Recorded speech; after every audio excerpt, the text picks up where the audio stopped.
ఇలాంటి స్కార్స్ చాలా మందికి బాడీలో ఎక్కడెక్కడ ఫార్మ్ అయ్యి ఉంటాయి కదా! దెబ్బలు తగిలో, కాల్చుకునో, ఇవి ఒక్కసారి ఫార్మ్ అయినియి అంటే లైఫ్ లాంగ్ అలానే ఉంటాయి. కానీ దెబ్బలు తగిలినప్పుడు ఏం కేర్ తీసుకుంటే ఇవన్నీ ఫార్మ్ అవ్వకుండా ఉంటాయి? యాహ్! డెఫినిట్‌గా కేర్ ఉంది. అది నేను చెప్తానిప్పుడు. ఫస్ట్ ఇంపార్టెంట్ స్టెప్ ఏంటంటే ఏదైనా ఇంజ్యూరీ అయినప్పుడు క్లీన్ చేసుకొని యాంటీసెప్టిక్ క్రీమ్ అప్లై చేసుకోవాలి.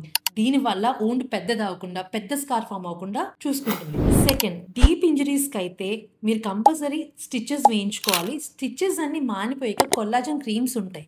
అవి డీప్ స్కార్స్ ఫార్మ్ అవ్వకుండా చూసుకుంటాయి. అది డాక్టర్‌ని కన్సల్ట్ చేసి కొన్ని మంత్స్ పాటు వాడండి. స్కార్ ఇంత డీప్‌గా ఫార్మ్ అవ్వదు.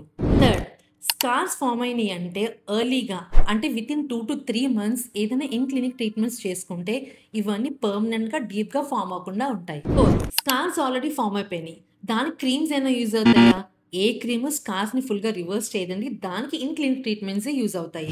Example micro needling, CO2 laser. Me friends and ఫ్యామిలీలో ఎవరికైనా స్కార్స్ ఉంటే ఈ రీల్ తప్పకుండా షేర్ చేయండి. అండ్ దానికి ట్రీట్మెంట్ కూడా ఉందని చెప్పండి.